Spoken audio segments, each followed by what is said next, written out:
Today I'm going to talk about the U.S. Census Bureau's Data API, and as you can see here, there are many sources of data, and I couldn't possibly cover it all in one video, so we're going to start with something very simple like this today.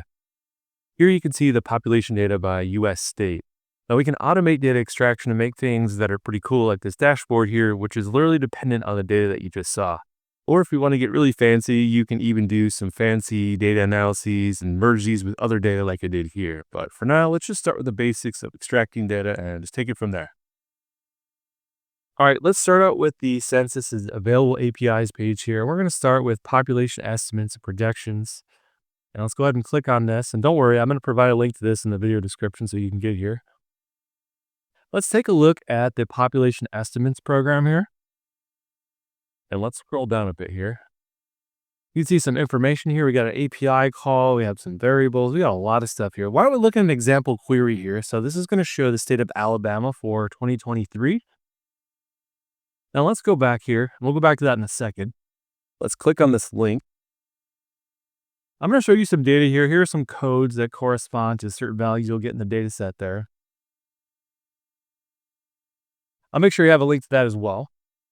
Now let's look at the actual variables here. So age, county, we have month, nation, we have all this stuff. It has the definitions right here. It's super helpful. And let's go back to our query and we can tweak this a little bit so we can get the variables that we actually want here. So let me enlarge this a little bit so you can see it. What we're going to do is we're going to tweak the URL a little bit here. So instead of 01 or Alabama, we're just going to put a little star here. And that way we're going to get all states by doing that. And by the way, if you're worried about what state 11 is or state 1 or whatever, don't worry. We can actually add a variable that tells you what the state is. And I'll demonstrate this in a second. Don't worry. So I'm going to tweak some things here. I'm going to keep population and Hispanic, yes or no, but let's add in that name variable I was telling you about. So now you can see Alabama, Alaska, Arizona. You can see what state that corresponds to. So that's nice. Let's take a few things out there and see what we got. So we have population and name here. So if you just want one state, one population, that's the way you do it. Let's get the median age here and see what we find for 2021. So you see how we tweak this a little bit. So there we go. We have the median age in the year 2021. Pretty easy to tweak this. The year equals is your criteria right there. So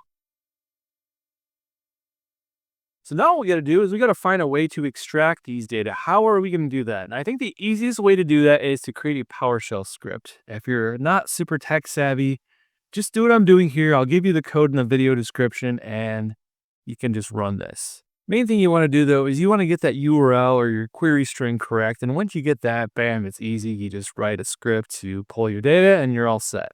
Now, once you have that code here, like I said, I'll give it to you in the video description. Go ahead and save this as a .ps1 file or PowerShell. And go ahead and hit save. And then just select the file that we just created, right click, run with PowerShell. Now, if you use Linux or Apple, don't worry, we can use Python, and I'll provide some code for that as well. So let's open this up and let's see what we got. All right, it looks like our query, but this is a lot easier to read than in JSON format, so this is great. We have all our states there. We have Puerto Rico, Washington, D.C., and so on. So that was pretty easy.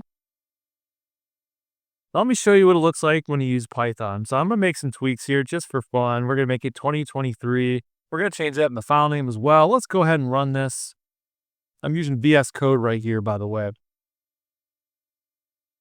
And so, yep, that's already done. Let's take a look at it, make sure it's okay. And it looks great. We have 2023, we have all our states and so on. So you can see that there were a ton more variables that we could have added, but we just kept it pretty simple here. But if you go back there, you put comma, variable name, comma, and so on, you'll be able to get whatever data you want to based on what they have. So, but let me know if you have any questions or you'd like to see any more videos like this. In the meantime, thank you so much for watching and subscribing, and take care.